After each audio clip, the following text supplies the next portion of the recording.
One. Everybody, yeah, listen up. Welcome to the Churros. We about to drop another fat intro. Hit you with the slop. We know you like that goodness. Eat that sticky grub. Yeah. Make sure that you dip them in the cup. They come out so nice, hot and steamy with the chocolate top. But man, I can't even cup. I need to stop. All this chatter got me flattered. It's gon' flat me flop. Alright, yeah, steady, here we go. We about to start this funky show, so let it flow. Coming from the two most underrated duos are the two journals, Kiyan and the Diego. So grab a seat and chill your dome. Listen to my low baritone voice go. I like to take things easy, nice and slow. Nothing better, get some weather, so let's start the churros. So let's go.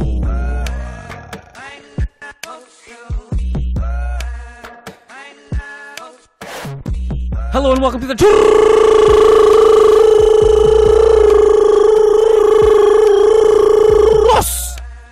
Tácticas Podcast. We are here on a Monday, August 15th, after the opening match day of La Liga, although we have a game or two tonight as well, including a banger Atletico Getafe. But we are here to break down a jam-packed weekend where I clearly have done the intro for good reasons, I think. Although, look, we're going to pace ourselves. I shouldn't go too crazy. There's a lot of football left. There's a lot of I-Ligas left. Lots of league left. So we're going to pace ourselves a little bit better than maybe. Let's not get ahead of ourselves is my point. But we're going to break it down. And I see Diego excited. Diego is taking it well, though, I think, so far. I think he will always have a little victory on this podcast regardless of what's happening at Barcelona because he's got these sick beats and these sick freestyles and the sick intros. And really, Diego, this is a great way. You've actually cemented yourself to do an intro every single week regardless. You're in the intro, so it's win-win. Well, it's for us. It's the Churros intro. So let's not put that on any club. I'm not going to put that on Barca, Madrid, or the rest of La Liga in that order. Let's just call that a Churros intro where, this is officially the first intro that is going to be the standard intro. We've standardized our intro. I hope you guys like it. I enjoy it. And sick music. Hope you keep allowing us to use this song. All credits, of course, for this marvelous beat production goes to Sick. For those who don't know, follow him pretty much everywhere on social media. I mean, he's massive. Are you familiar with his remixes, Kiyan? Do you know him? He's the guy with the mask. Although, I mean, that's saying a lot these days. There's so many DJs Aubameyang? and producers with masks. No, I'm talking about the producer of this song. I only know him through you. Okay. But I've enjoyed his stuff. And his stuff, awesome. by the way, is always linked in our show notes. So go make sure you go click on those links. Yeah. Yeah. But hey, listen, you did the intro. As we said, we're pretty much the standard or criteria, let's say, for either you or me doing the intro is based on feeling, results and feelings. This is an emotion-packed podcast. It has to be within reason. It has to be within reason. It can't be like, it can't be like a situation where, Real Madrid lost 10-0 and Barcelona won 10-0, and then I have to roll up. Hey, Diego, I feel good because I just smoked a J and I just lifted. I did some bench press. That's not justifiable. To like that feeling cannot trump logic. If that situation happens, we have to be scientific about it to an extent. And for the record, I don't smoke J's. It's just an example. I was just going to say, Kiyan, for the record as well, the day that you do smoke a J and come on this pod, you're definitely doing the intro. And I'm going to sit back and watch the entire pod. So that'll be something to look forward to. Hey, listen, new intro. I'm rebranding myself. I've decided to get rid of the beard. What do you reckon? Looks for good. those that are watching us on video. This is... you have stubble. 3 days stubble. This is stubble, yeah. But I mean, usually I pack a pretty heavy beard. Feeling too old, Kiyan.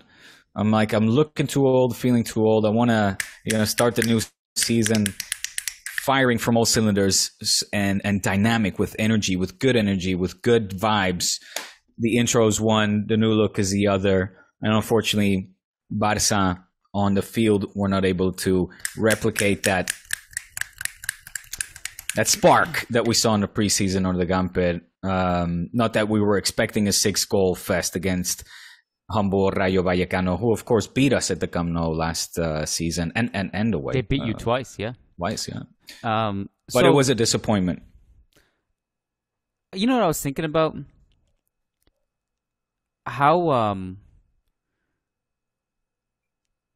our lives should not be dictated. Our happiness should not be dictated by our football club. Mm-hmm. Isn't it seem silly to you that our happiness is dictated by something out of our control? That's called like, so what if being you're a fan. Yeah, but so what if your soccer team sucks, your football team sucks for the rest of your life? You're just going to have a miserable, depressed life? That doesn't make sense. You're going to be a little bit annoyed every day, a little grumpy maybe. That's why I encourage people to... That's why we got to have a little bit of fun with this. That's why when, you got to be... Of course. You can't just come on and be depressed and angry because Barcelona, and I can't be that way if Real Madrid lose. We got to find internal sources of happiness. It's been on my mind lately. Which both of you and I have. I would say most sane people have. If you literally let a sports club dictate your mood and well-being, then you got to go seek help. I think a lot of people don't have it. I'm being serious with you. Based on what I've seen on Twitter, and I kind of worry about humanity as a whole because of it. That, like, you can't find the internal source of happiness. I think what happens with our football club should be a bonus. Yeah, well, I mean, look, you're getting philosophical now. How do you find on my mind. happiness in life? What are some of the positive inputs you have in your life that give your life either value, sense, purpose, joy? I would imagine most people on this planet seek to have a joyful life. What determines that, of course, will be depending on each person and their surroundings, their status, economical status, financial, I would say well-being doesn't dictate happiness. However, I think it's silly for us from Western countries to say that when people in third world countries, have real problems, let's say, what we often talk about, right? I mean, white people problems, first world country problems, whatever it might be. It's to sit here, from a developed country and be depressed because my club isn't winning trophies would be insane, Kiyan. Let's be honest. All right, you've avoided the subject long enough now. This was great. We bought you some time to avoid it. Hey, I started out saying it was disappointing. It's true. I'm the one who opening night was derailed disappointing. I derailed it. Okay, so here are some. There's talking points, I think, after the fact, and I'm sure you guys have your own talking points that you discussed on Barca TV and in the studios and at work and the discourse that's happening. I think we can talk about the game. I think it's also cool to talk about some more big picture stuff with Barca, because I think the game, to be quite honest, could have gone either way. I think Barcelona could have won that on a different day. And to be quite frank, despite being outshot 1,000,000-4, Rayo Vallecano also could have scored more. They had the best chances. Yeah, the two chances from Alvaro Garcia and also Sergio Camello. Those two chances were huge. Ter Stegen came up big. Yeah. So they could have gone either way. And there's clear things to talk about. But I actually think one of the more interesting themes, and I think there's a couple, two actually that stand out. I'm curious to know what you think. One is Frenkie was great off the bench. And Araujo maybe in a game like this doesn't necessarily need to play right back. And so there's that. And I'm also kind of questioning the PK on the bench in this game. Did he have a health problem? Or was it just... He was not listed. You're not. He was in the squad? He was on the bench. No. I'm saying he was not on the medical staff's sheet of right. He had the medical green light. Yeah. So he was cleared to play. Right. So that was interesting. But that's not the main talking point. The main talking point to me is like Frenkie and to an extent Aubameyang right now are big. I was thinking a lot about this. based on what we saw from Frenkie yesterday, where he was awesome. Like, his ball progression is on another level. He's like freakishly good at just getting the ball up the field, and probably, like, based on talent and ability, he should be a Barcelona starter. And the two players that are linked away from the club, Aubameyang and Frenkie, Diego, I understand the financial side of things. If you guys end up selling those two players, it may be a good financial move. Like, to be quite clear, Aubameyang, if you guys get like whatever 30, 25 million for him, a player you got for free, he's 33 years old, now you flip him for that much money, that's great business. It's financially a smart deal. If you lose both Frenkie and Aubameyang, I really would be concerned about the depth and the talent level at that point. So I know you necessarily can't talk about that, but what if you gain a Silva? Well, that obviously changes things. What if you don't gain a Silva? Yeah, for sure. I mean, if you gain a Silva, then that changes things a little bit. Reports that Manchester City are a little upset with you guys. There seems to have been no formal approach from Barcelona based on the reports. And City are like, why are you guys talking about our player? We have not heard anything. Like, you guys want him, ask us for him. That's what the reports are. You're smiling probably because you know something that we don't. But, it's interesting to see how that plays out. What about on the field, Diego? What was it that caught your eye? What I started out with, the lack of this. What does that mean? Like, translate that? The dinamismo, we say in Spanish. Okay. The dynamism. You can't really translate that, right? The energy.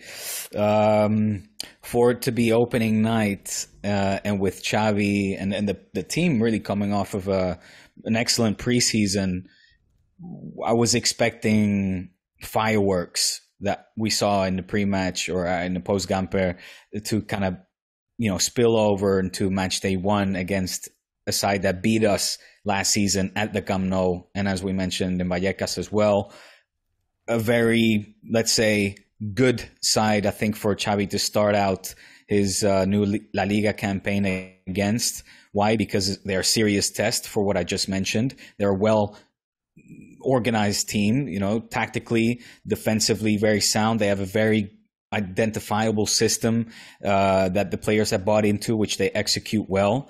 High press, which also, if you will, favors a style that Barca is trying to play with these players, meaning there are spaces, right, for players to run into. But a key word that I've used so many times for so many seasons, I feel, Kiyan, this urgency wasn't there. Now you might argue, well, it's match day one, literally the start of the 2022-23 season, but I mean urgency in terms of vibrance, like excitement, pace, taking the initiative. I felt like I was watching a game of like a preseason friendly where the players are not really understanding, the purpose behind it, and they're sort of like a little bit tired still. They're not fully up to match fitness, and they're just passing the ball around without the intention of actually walking away with the 3 points. And that was a little bit surprising, quite disappointing, I think, as well. It bored me. I'm being very brutally honest, perhaps, but I feel like I can't sit here and say that despite having the overwhelming, I don't know what the possession stat was, but certainly the chances, let's say, Barca did outshoot Rayo Vallecano with, chances on goal, many that went over or besides Dimitriv's goal as well. Despite all that, I didn't feel that there was really a very convinced Catalan side that was out there with the intention to say, you know what, here we are, here's our candidacy for this year's La Liga championship. We're going to be contenders. We're going to try to make amends for last season. And here's a clear intention of us, put our names on the map. Here's Barca. and this is what we're going to go for in front of our home crowd, a newly branded Spotify Come Now, fans who were excited, which the fans clearly were, over 80,000 fans in the stadium, despite it being a holiday month. Many people, the city of Barcelona is deserted, as many big Spanish cities are during the month of August. So there was a good turnout. Fans were there, and I felt that the team didn't live up to the expectation, perhaps. So your point about urgency or dynamism or whatever, making a statement, that actually changed a little bit when Frenkie came on. He came on and he played with urgency. So yeah. I think part of what you're describing too, it comes down to the lack of efficiency in this particular game from Raphinha and Dembele. And like you look at Dembele, I think the first real impactful sequence he had was around the 20th minute. Before that, he wasn't really doing much. Yeah. And things it interesting. I think around half-hour mark they swapped flanks, and it'll be interesting to see who takes right, who takes left. But the efficiency from those two weren't there, and I think it's interesting to also reflect on Raphinha, because this is a player who last year scored 11 goals in 35 games and only had 3 assists. So it's not like, I don't know what the expectations from him necessarily were, but it's not like he's that kind of game-changing, transcendent talent, to be quite honest with you. And if he's the main guy in Leeds' attack and he's only having that much production, I'm not sure necessarily what Barcelona expected of him. Well, listen, I mean, you're talking about a Raphinha in a side that was fighting for survival, not to be relegated. Fair. Not the same, squad that he has around him at this point. Fair. And if he's surrounded by better players, you assume that his production probably goes up. I just don't know if necessarily what you guys would expect him to do in terms of a save. Because I think with him in this particular game, and again, I'm just to say in this particular game, because I don't want this to age poorly, because he could bounce back and have a goal or an assist every game for the rest of the season. But he did struggle with his efficiency. His shooting was off. His passing was poor. And I think Dembele, while it was a little bit better, Dembele kind of struggled with some of the same symptoms as well. It's maybe he could get past Fran Garcia 1 or 2 sequences, but his shooting was bad, or he would make the wrong pass. He would get dispossessed. And I think Gavi was also pretty poor as well on top of that.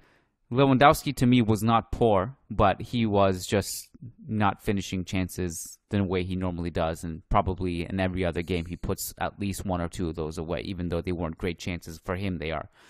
So I think there was a lot of all this stuff happening. And so I guess where it becomes problematic for you guys is if Ansu really can't get healthy and consistently play well and become the Ansu you guys need him to be, and you're relying on kind of these things, one of these guys to step up, I think that becomes problematic, especially if you do lose Aubameyang and Frenkie. Maybe if you replace Frenkie with Bernardo Silva, that's different. But these are, again, I had these same questions to you on the Friday podcast, and I still have the same questions now. They weren't answered in this game, I guess is my point.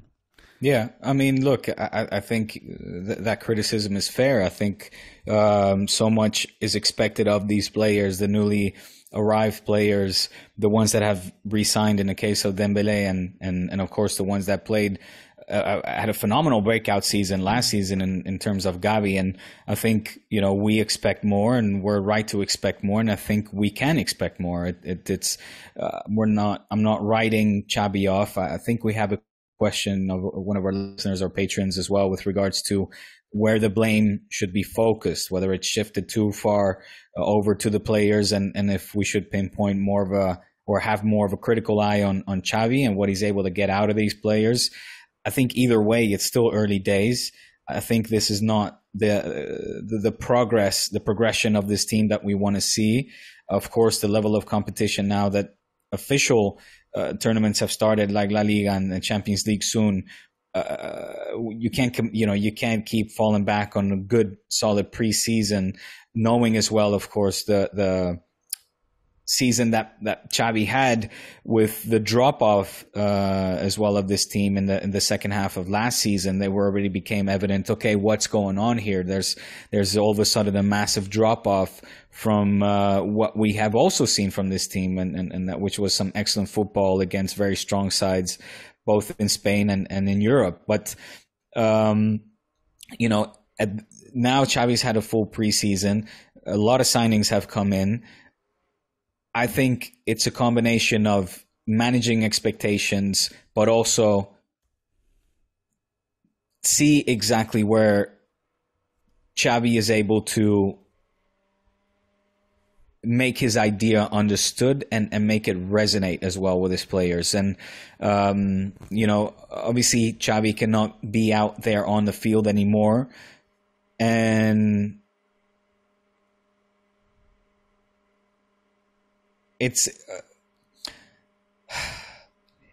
for me, games like this, I find it hard to sort of distinguish between where, for example, a Koeman and a Xavi, where their fault lay within a team where the players are simply not demonstrating the type of football or the attitude that comes with the type of football that we want to see from our team. And I, at a time, I stayed away from criticizing Koeman, especially when he was just starting out as a manager, as well as when he had just lost Messi. So I was very patient with aiming criticism at our ex-manager, and I will continue to do the same with Xavi, who I, still continue to believe in and I want to protect as well.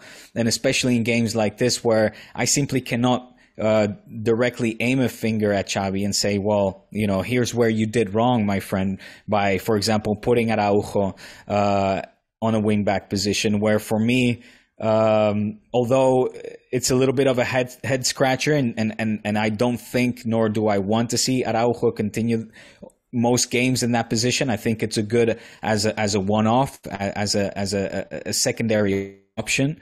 Yeah. But to say that, well, Barca, were or underperformed in terms of intensity and intent was because of Araujo in that position, I think that's wrong.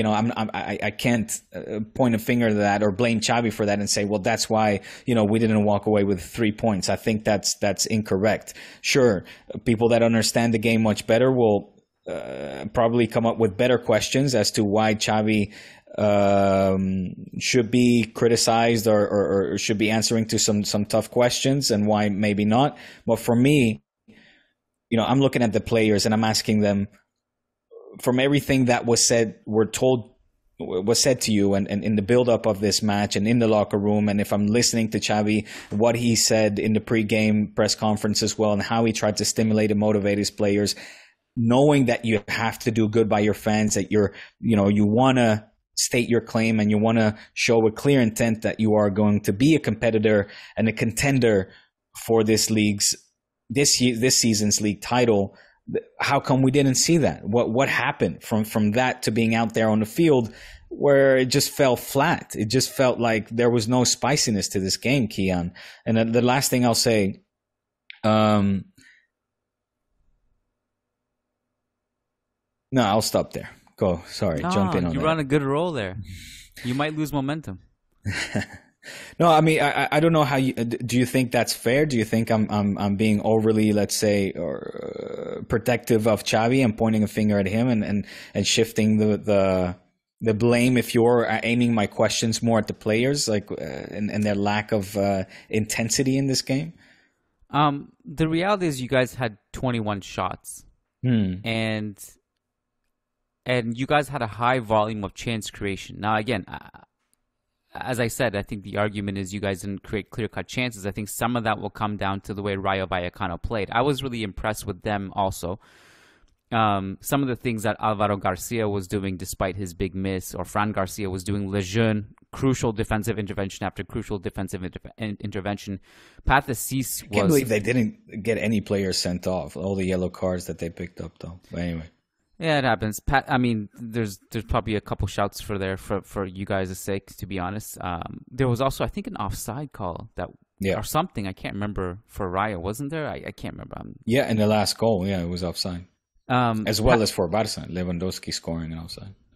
Pathé in midfield was really impressive to me as well. The way he just dispossessed a couple of Barca players, throwing bodies around. I really liked his game. And on the flip side, in midfield, again, Gavi was disappointing. Kessie, I thought, was pretty poor in his limited cameo, although it's pretty early. But are you being harsh? To be quite honest, are you looking at Xavi or are you looking at the players?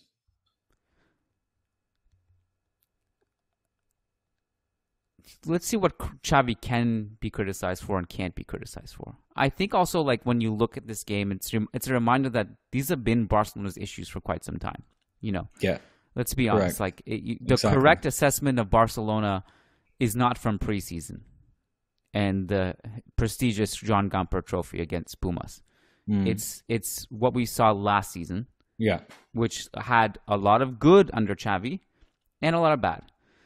And this is Xavi's quote-unquote first season in charge, as we agreed upon last season when he was hired. This is his first one. He's signed some players. He has, put aside some of the players he doesn't believe in, whether that's Serginho Dest or whoever that I'm missing right now. I can't think of everyone. I don't think Xavi can be blamed for having, Raphinha and Dembele on the wings, asking them to go at players, create chances, and be more efficient when they weren't.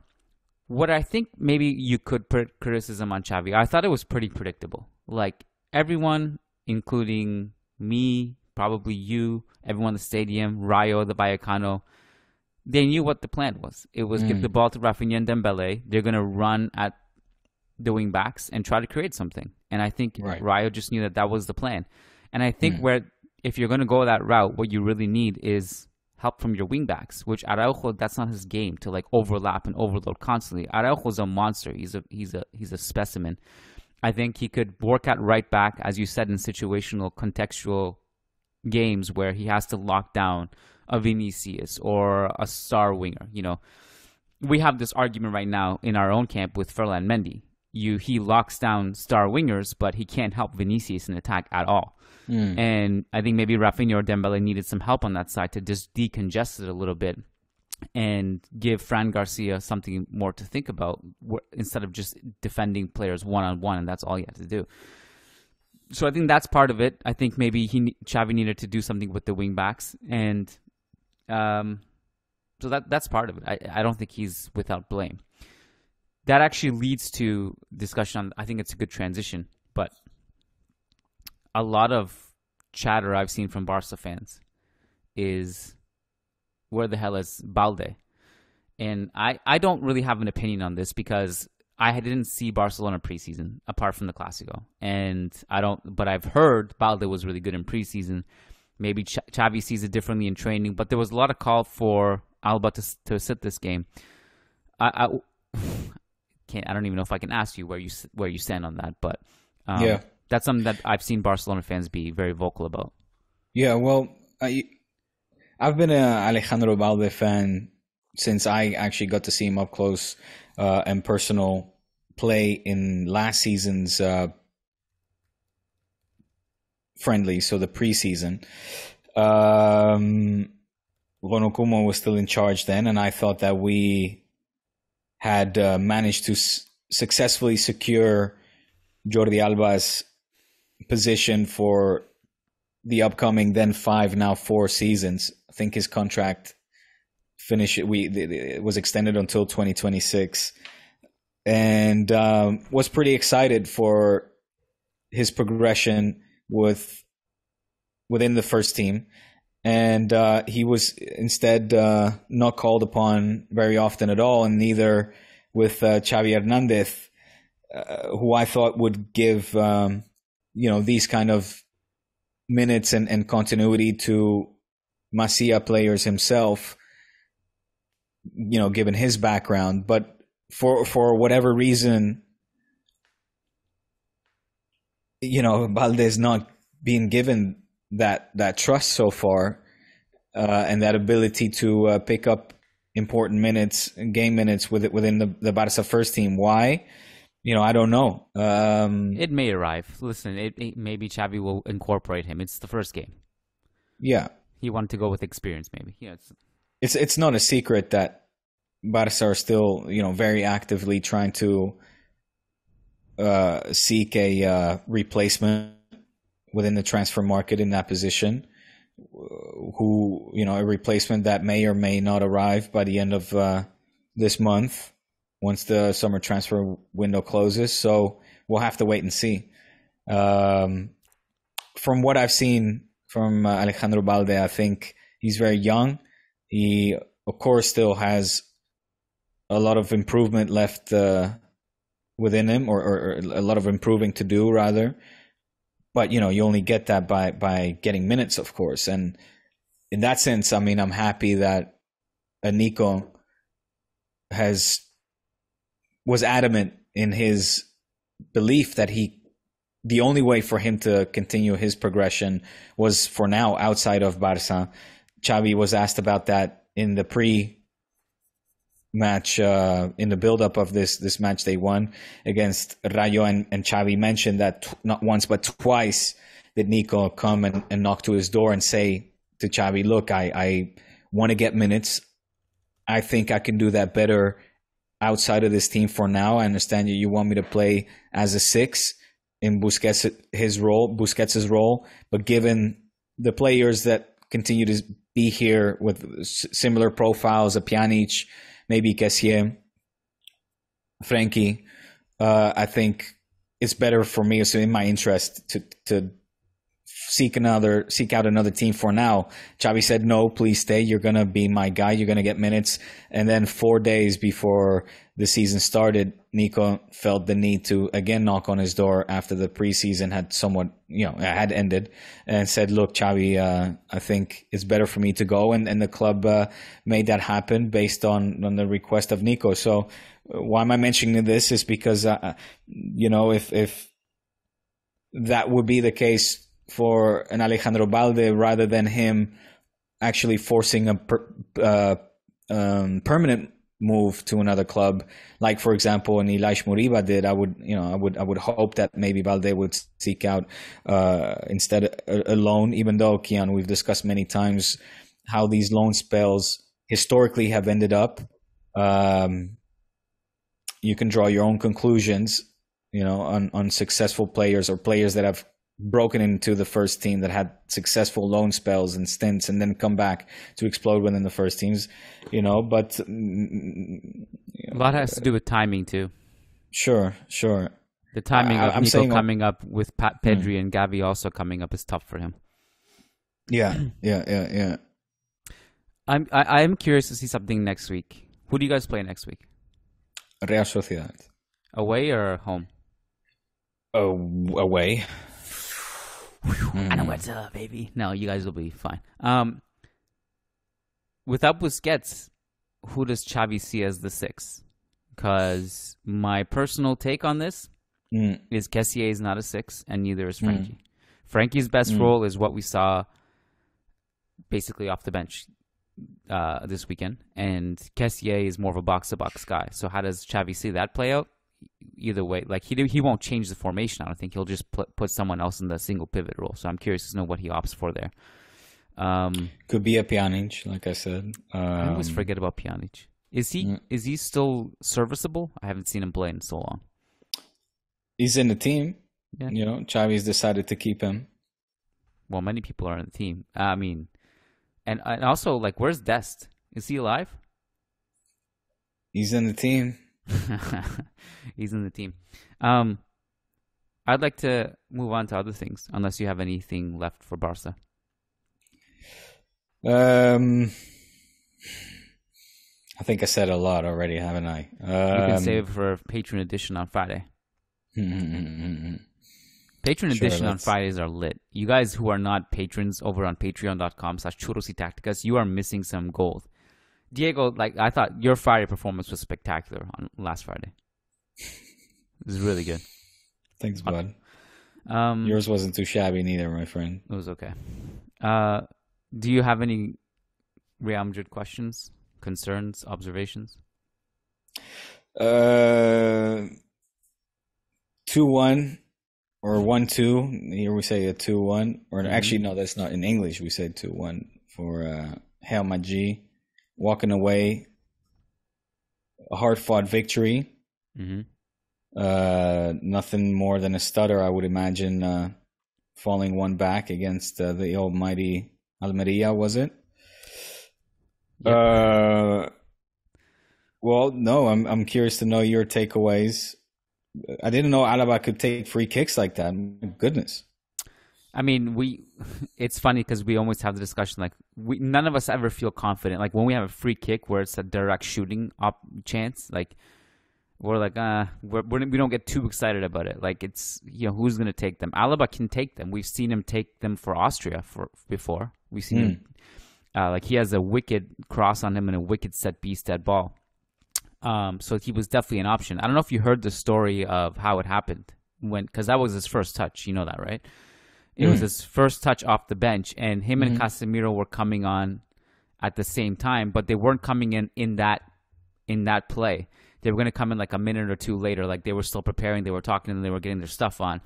And we get that free kick outside of our outside the box, and David Ancelotti, he runs over and says, Alaba on the field, free kick, go, before Kroos and Benzema take it. They're lining up, and so Alaba runs off on the field as the sub quickly. Casemiro's still on the bench. He doesn't come in until a couple minutes later. And Alaba walks in and scores from the free kick. It was David Ancelotti. Nice. We owe it to David, man. And then David is going nuts on the sidelines, too. He's like, it worked. He's going crazy. And obviously Carlos just like raising an eyebrow.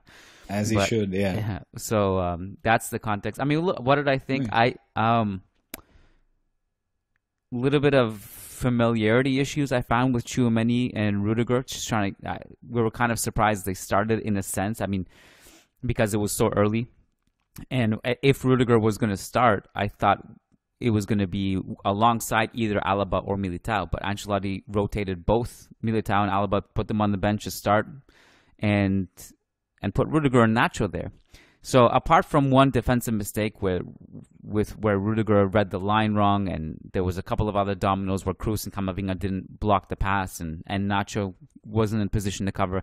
Apart from that collective mistake, Rudiger and Nacho were great after that. They were really good. And I thought it was a good performance. We're talking about like outshooting your opponent at Barca at 21. Real Madrid's shot total, let me just look it up because it was insane also. Real Madrid had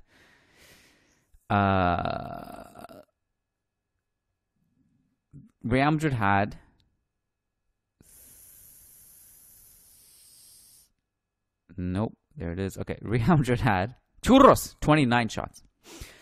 And like Benzema had 7 shots. Fede had 4 shots. Vini had 4 shots. And it just goes on the list. We had a lot of shooting opportunities, but similar to Barca, we did not necessarily have that many clear-cut chances, although Benzema had one that he would bury with his eyes closed normally. Vini had a huge one. And then Benz had a couple, actually. More than 2. 3 really good chances for Ben. So, like, a normal game, we might win this, like, 3-1, 2-0, something like that. But 2-1 was fine, and I got a lot of respect for Almeria. I think Almeria played really well, and they had their own difficulties with their signings and stuff. They couldn't register several players before this game. Huge recently respect to promoted. Recently promoted. Not like, let's be honest, not a pushover. They won Segunda for a reason, and they have good players, and Ruby's doing a fantastic job there. But yeah, it wasn't enough. They didn't have enough talent in the tank for sure. Real Madrid deserved victory, and the opening 20 minutes were a little bit rough, but that's fine. This has been like Sam Leverage is writing about this on Managing Madrid, that it's an insane amount of games that Real Madrid win when they fall behind. It's absurd. And I think last season, 21 of our total points were comebacks, like after we went down a goal. And so it's at a point now where it's like, you almost like want Real Madrid to concede. It's like, let's just, because we don't really like, it's like a wake up. It's like, oh shit, we're playing football. Let's do something. So, it was a good performance. Do you enjoy that? It makes it more exciting and more memorable. That's what made the Champions League so memorable. It wasn't the fact that we just won it. It was the way we won it.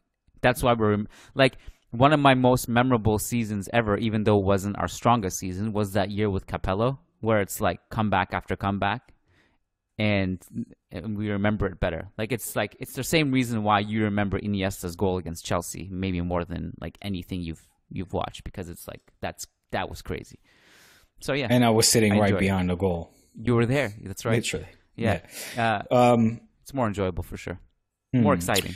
So I think this ties in. So just for our listeners, Jose Cruz, our patron, he asked us about the question that the question that I answered previously, why Xavi isn't getting more heat, extremely talented squad, etc. Just Jose, I hope you enjoyed us answering your question, because this Gary Sherman, also a patron of ours, Kiyan, asked about both you and I about what kind of football we enjoy watching. He asked me in particular, despite my loathing for Real Madrid, if I enjoy watching them play, and if this is good enough football for standards of say a culé, or if it's not enough tiki-taka. And you know, I think, not to digress, Kiyan, and if you have anything else to add on to that game, but my question to you is genuine. Like, you know, do you enjoy watching this football? Your answer was yes. I think it's more fun to watch and it's more memorable, right? But from a Madridista perspective, or let's say from the perspective of somebody that wants to continue to dominate football domestically and internationally, would you rather see Madrid coming out to dominate your opponent from beginning to end? Is that something you strive for? Or do you prefer these comeback wins? And if the ball for a few seasons doesn't end up, you know, hitting the back of the net in the dying minutes, and you lose out on league titles, Champions League titles, that does it then become a concern? Or is it so far so good? Yeah, I think the preference is to dominate from start to finish in an ideal world. I also think, to be fair, I don't think humans can just coast through everything with perfection. It may be an unreasonable request, is what I'm saying. And I think there's the teams that do that throughout history are going to be remembered maybe more because, you know, in your case, Barcelona did that in the Xavi and Iniesta era. They were doing that. And so that is, for that reason, one of the greatest teams of all time, because they were able to do that consistently throughout a season. And I think, like, to me, I look at it differently. While I think that is ideal, I would prefer domination from start to finish and not leave it late. I also understand the fact that you can't. It's not. Maybe it's going to be hard to do that. And I kind of look at it this way. It's kind of like the James Harden, LeBron James kind of debate for me. Not that is a debate, but like when you look at those two players, James Harden will dominate in his peak from game 1 to 82 and put up insane stats that nobody else is putting up. And then when it matters, he just disappears. Whereas LeBron will still be really good throughout the season. He won't be perfect, but he'll just save it in the tank for when it matters, and he's really clutch. And I would rather have that. By the end of the season, by the end of the game, I want the 3 points, and by the end of the season, I want the trophy. I'd rather that. So I'd rather be supporting LeBron James than James Harden, is my point. And I think with Real Madrid, we came in, we held our own psychologically. We didn't panic. We just came out and we just reversed the tie. And we've been doing that for a long time. And in terms of the style of play, Diego, I mean, I already know what you think. You want the tiki-takas, you want the possession, you want all that. That's what you enjoy. I want excitement, Kiyan, actually. Yeah, I mean, like, I was watching Saturday's game, and again, I was, you know, I'm sorry to say this, but a few podcasts ago, I said, you know, for me, it's more about Barca and less about football, because football bores me often, right? I like the games that I like to watch, sport games, or basketball, rugby. Why? Because I feel like a 5-on-5 on a smaller court, or in rugby, there almost is no place for complacency. It's faster right? pace. Especially a rugby. It's faster pace. It's the dinamismo that I talked about, right? This frenetic energy, this constant up and down, trying to, score points on your opponent. And in football, you can take suck that life out, that passion. You can slow things down tremendously much. And when that happens, I don't enjoy watching football anymore. And they can wear, blaugrana, or they can wear white, or they can wear purple and orange, as far as I care. It doesn't become an enjoyable watch. Now, with Barca, as you mentioned, Kiyan, throughout the years and particularly in the golden age, we were treated to just excellence in the view, in the perspective of any culé, of what we expect from our team and for that style of football that Johan Cruyff implemented in the late 80s, early 90s. But to answer Gary's question, do I enjoy watching Real Madrid play? Quite frankly, yes. I mean, it's not. If I think I would suffer tremendously much as if I were a Madridista, but last season's Champions League was highly entertaining. I mean, that was fun to watch. These games that Madrid ended up winning over an aggregate of 4-3. I mean, also on Saturday, I would have rather have lost to Rayo Vallecano 4-3 for Rayo than seeing this 0-0 being drawn out, to quite frankly. You know what I mean? And that's maybe where Madridistas and culés differ. Because again, I'm here admitting that I'd rather have picked up no points, but have seen a 7-goal fest and two teams going at it, searching for goals, creating opportunities, suffocating their opponents with high press, recuperating possession, and attacking football, as opposed to this dull 0-0, man, and taking away a point. So your point is also that maybe the style itself is not as important, but you just want to be entertained.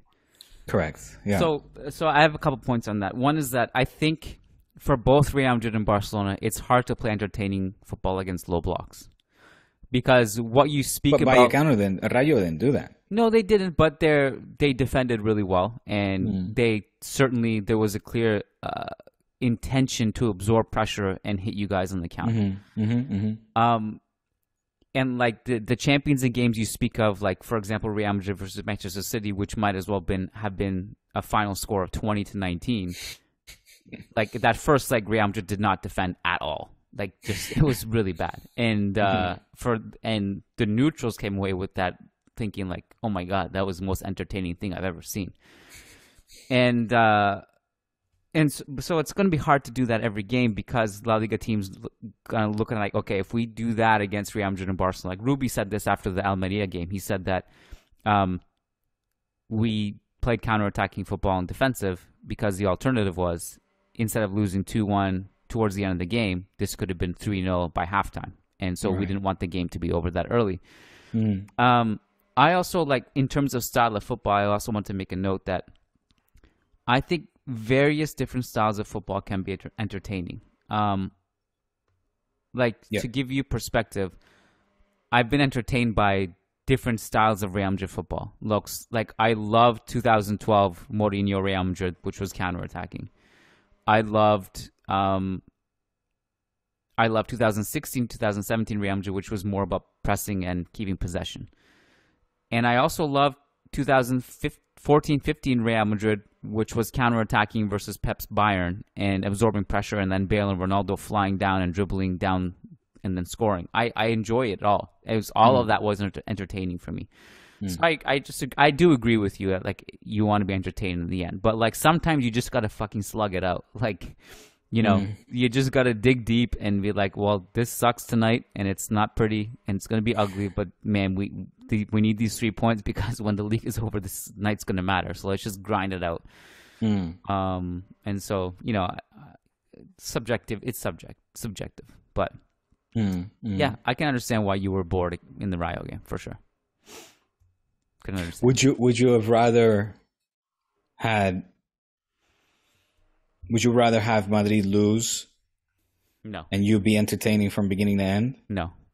Or you'd rather be bored and pick up a point or 3?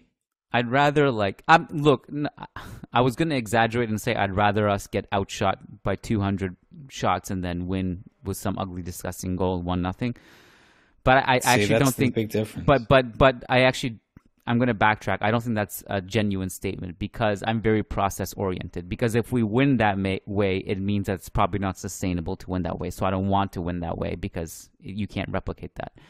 So no, I don't think that's true. But I think if it's like. But if in a game like this, like Almeria, like it was ugly, but it wasn't terrible, and we were the better team. I don't want to lose that game playing slightly more entertaining football. You know what I mean? Generally speaking,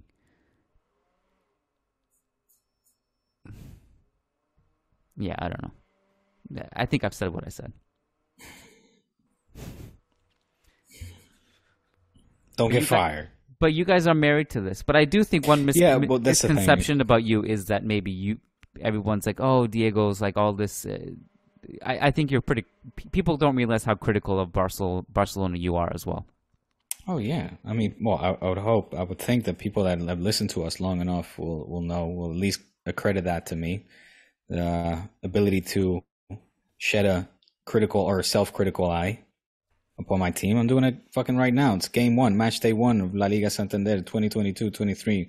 Putting my goddamn job on the line once again.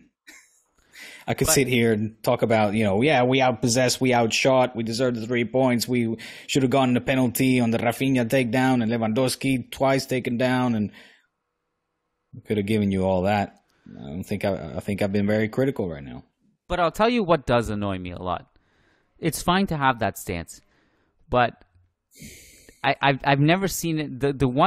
I've never seen it this bad as probably the day Real Madrid beat Barcelona in the Super Cup, 2-1 I think it was, and we heard. We played good. But you guys we had really just exaggerated with that. No, you guys had just come on. Again, no. Why do you got to rewind the tape? I have to because you're doubling down on it now. Like because all we heard after that was we had just moral victory. Because we had just finished off with the Koeman era. We had just put un punto final of an era that, quite frankly, was gonna potentially relegate us to second division. I know I'm being extreme here, but we were 9th, bro.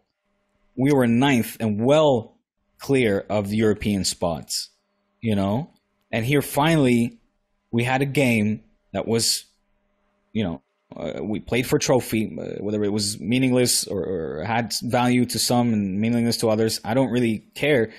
For culés that were looking for a reaction of this team in a dire situation with a new coach who's been our idol for decades, we were looking for anything, any hopium at that point, anything to grasp onto to say, okay, from here on, this could be a point of inflection. This could be a turning point. From here on, we can hope for better things to come. And that's all it was. And yeah, of course we're going to take that as a moral victory. Bro, we talked about that. You guys took it way too far. Way too far. Maybe it's been too long that Madrid was in such a situation where they would look for anything to hope for, to see some light at the end of the tunnel. I still remember those days for Madridistas.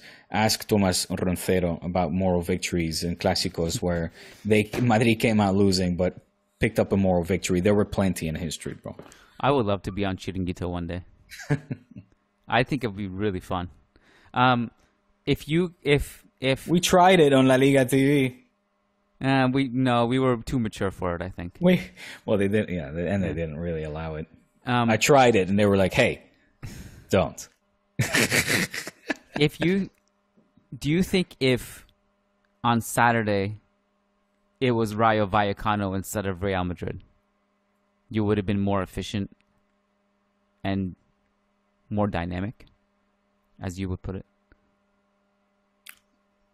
If we played Madrid instead of Rayo? Yeah. Would the intensity have been there? Yeah.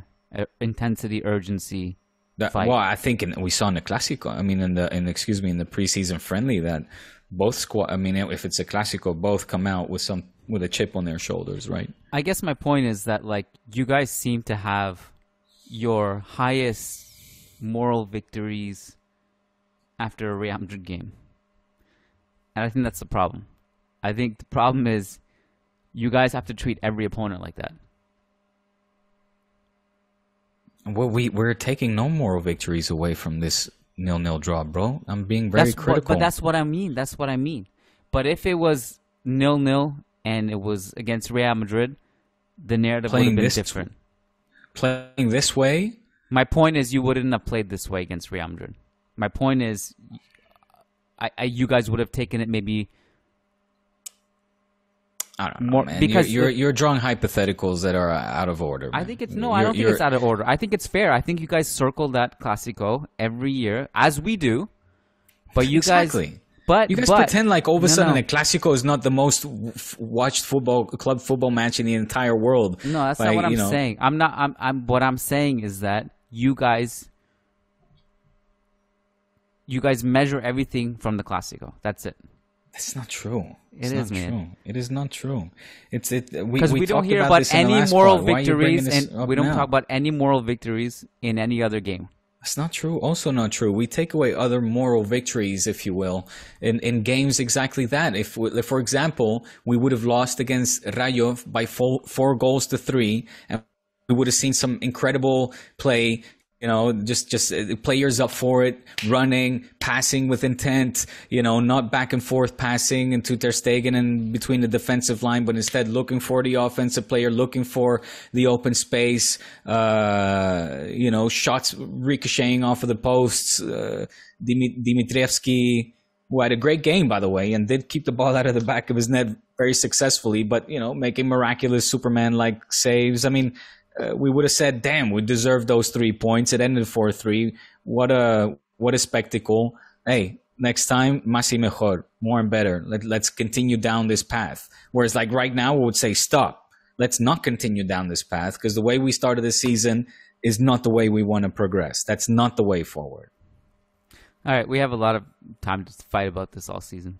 You're the one that bringing it up. I mean, it's crazy that you bring these points up. We've had other moral victories. No, it was in the flow of the conversation. It was. All right. Well, I hope I've convinced you otherwise now. And in fact, no, you can't shake me out of this one. Because you Madridistas, you like your little echo chamber. You're happy with your own. That's the opinion. That whatever your opinion is the truth. And then you go to AS and Marca and go, see, it's true. And then. Whatever they publish in ESPN and go, see, now it's internationally true. It's ridiculous.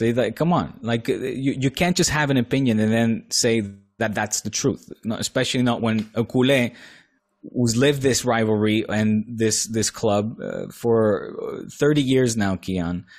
I'm telling you, there have been other... If the question is, are there only moral victories against Madrid? The answer is no. Okay? And if you want concrete examples, then I will look for them in the past where we have taken moral victories out of other defeats or draws or whatever it is you want. And moving forward, I will point out other ones. But to say that's it, moral victories against Madrid, that's the truth. That's it. And to not hear a rebuttal or want to acknowledge that maybe that's not true, come on, man. What are we doing here? Okay, I believe you. Rebuttal accepted.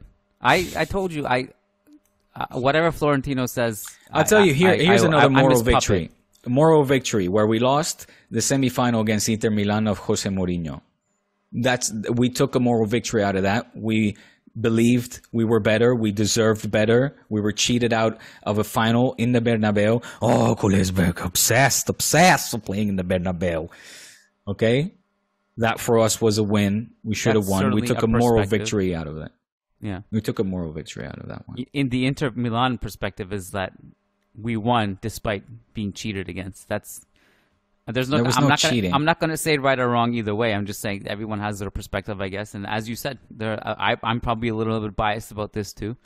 But as I said on Friday, I have your best interest at heart. And Florentino said that La Liga should lay off Barca and let you guys sign players, and I agree with Florentino. Papa Flo. Puppet. Beso. October 16th. Una abrazada. October 16th, Clásico in Madrid. I'm going to be there. You going to come? Who has the Clásico circled on his calendar? You're just telling me that we're fucking obsessed. You're just throwing the date out to me. You know exactly what time, date, where it's being played. My God. Looking forward to hypocrisy. Looking forward to it. It's the first meaningful Clásico since the Super Cup. All right. So, I wanted to ask you a couple things. What?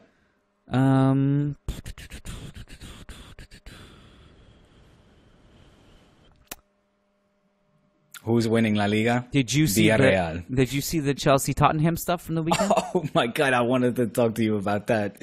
Yo, the Premier League, they do good in promoting themselves. Pure entertainment. I mean, we talk about who cares about style of football when you're getting that stuff I know, right? out of your TV screen. That's just unbelievable TV. That's good PR. Do you agree? Yeah, it's like the NBA. The NBA has the best drama of any sports in the world. It's just pure drama, and like everything every day. It's like this beef and that beef, and that's why we love it. It's amazing. Did you? I don't know if you got a chance. I mean, you probably didn't. Poor Cucurella, though, huh? Fuck me. I feel like he just completely went like nobody gave a shit about that anymore. It was like my man Cucu getting pulled by the hair. Nasty. I think Chelsea fans legitimately have a right to be upset. It wasn't that. There was also another incident, and they have a long history with Anthony Taylor, and it's just craziness. Absolute madness that they're not holding him. But like Tuchel's going to get fined and he's getting investigated for his post-game comments. But he has a point. He's like, I agree with him. Like now, it's one thing to say it publicly, and maybe he shouldn't have. Although I actually think he's well within his rights to, despite it not being allowed. He was saying like, I have to serve my suspension next game, but Anthony Taylor gets to referee next weekend. How's that fair? And I actually think he has a point. That guy, like, we need to hold referees accountable. This is getting crazy. In what world can you pull someone's hair and throw them to the ground, and then the VAR looks at that and is like, nah, he's fine. Nah, that was nothing. Nah, that was just the wind. You're good. Romero, you're good. Yeah. Do that again. We won't call it. I mean, what the fuck? Yeah, that was insane. That's insane.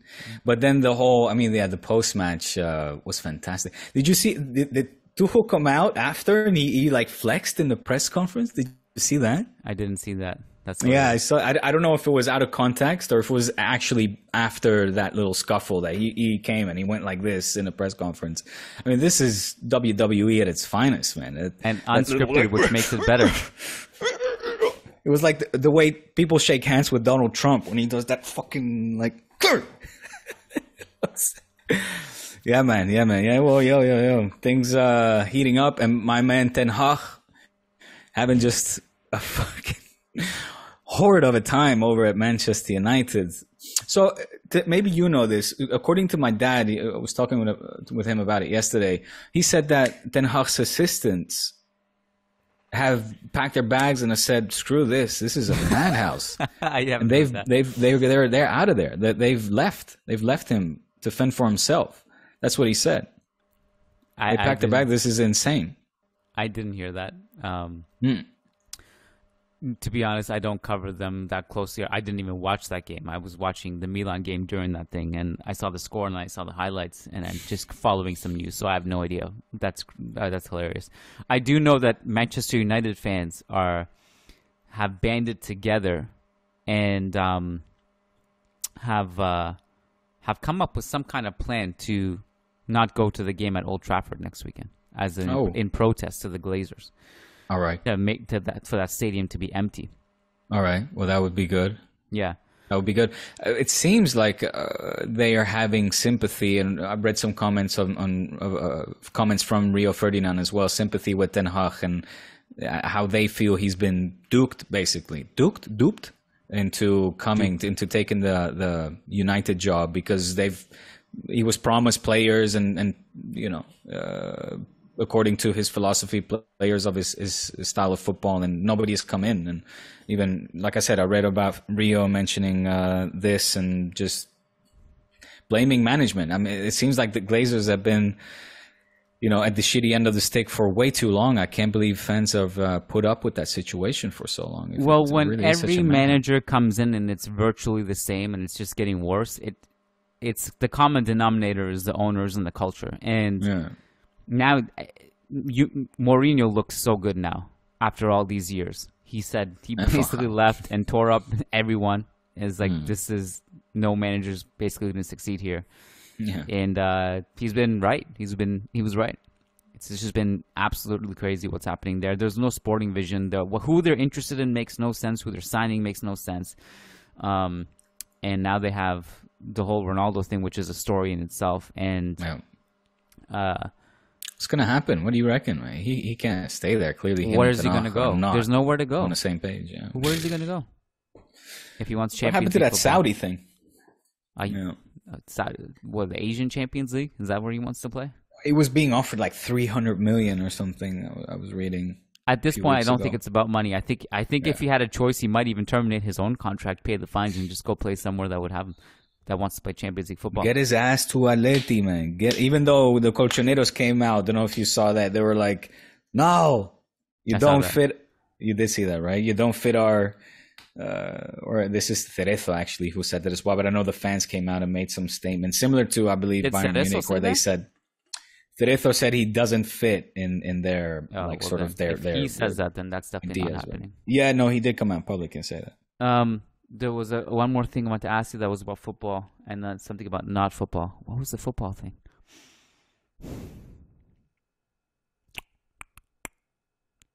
Can't remember. Who cares? Maybe it wasn't that important.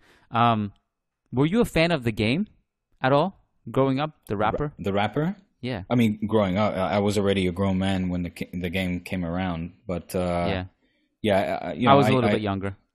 Sure. Songs here and there. Entire albums, never really. I did give it a chance, but when he broke out into the scene, it was sort of. He was very much involved with the whole G Unit movement. Yeah, I liked 50, G Unit, and all those guys, but Lloyd Banks, etc. Lloyd Banks, Tony Yayo, but it was not. We discussed briefly last time that I'm a bit of a '90s hip hop head, and with the new era hip hop, I'm sort of very critical. I listen to entire albums of Kendrick Lamar, J. Cole. Drake as well. There are definitely new age rappers that I like very much, but with The Game in particular and the whole 50 Cent, let's say, era, I liked certain songs, but not everything. Why? He dropped a new album today. Okay, dude, I still have album catch up to do. Yeah, that should be part of our laundry list or homework. Because I'm listening. All I do every day is check to see and listen to albums. That's all I do while I work. I gotta do it. You gotta catch up. I'm caught up, but I liked it. You like it? I didn't like the whole album, but I liked It's a huge. There's a lot of tracks on it, and it's just a massive list of songs. But there's definitely some bangers in there for sure. So, because I didn't know about the beef between him and Eminem. Now I know obviously between the 50 and the game beef. From the G Unit days, but I guess because 50 and M are so tight that automatically probably means that M has his boys back, but I've been catching wind that sort of on a let's say technical basis that there's this debate going on between who's better, The Game or Eminem. And that the Game is sort of at any given moment and chance where he is in front of a microphone and on a radio station, that he tries to sort of challenge Eminem to call it to a battle, let's say, stating as well that 50 is a very poor rapper, that he is much better than 50. And me personally, I never saw The Game as sort of such a lyrical rapper or lyrical genius, let's say, but that might just be my lack of knowledge on game, content. The catalog of Game songs that I have is pretty small. So, I might just be doing a disservice to The Game, and he might be incredibly lyrical. I know obviously Eminem is hailed as the greatest, one of the greatest of all time, if not the greatest, by people like Rakim himself. So, and again, I'm not an Eminem groupie. I'm not a big Eminem fan whatsoever. I rather listen to Game songs than Eminem many times, but if I have to put them together. But yeah. Okay, so for me, like Eminem is one of the GOATs, but right. I don't really know. So a couple things. I don't really know any backstory when it comes to drama and things. I don't really know. Like a lot of people just know it inside and out from A to Z. This is the beef. This is where it started. Like I don't really know that stuff. I just listen to the songs. That's a good idea. But Yeah, there's like a 10-minute diss track, and I actually haven't gotten that far. Oh, there is. Yeah, I actually haven't listened to that album yet. I'm like maybe halfway through it, and I just go on shuffle and I just listen to it randomly. I should probably listen to it in order, but I haven't listened to it yet. And I saw that Haley, who is no longer just a kid anymore, because I always pictured Haley as like this 2-year-old girl from like his Eminem songs back in the 90s. She's like full grown now. She responded to the track and basically said something along the lines of you need to diss my dad to get attention on your album because you're not as big, and etc. Oh, you see? Just fuel. So that's where you caught wind of the game beef. I only literally knew, but maybe I knew about it when I was younger. But my cousin texted me. It was like, "Did you hear the diss track yet?" Okay. And that's how I was like, "Oh, there's a diss track about Eminem." So I haven't even gotten that far yet. So I gotta listen to it. But yeah. And again, this is on the new album. Yeah. Okay. All right. I'm gonna have a listen. Yeah. Do you have Apple Music, or what do you use? Spotify? Spotify. Of course. Yeah, you're cool. Yeah, so I'm sure it's on there. I haven't canceled my subscription yet. Well, no, you double down if anything. I doubled down. I start paying double. Every penny counts. Every penny counts. All right. Patreon.com/Churros y Tácticas for a more raw version of this on Friday. This is a good one. One for the books. One for the history books. Thanks, Diego. It was fun. Good way to open the season. Yeah, for sure. All right, man. Good chatting as always. Take care. Yeah, Peace.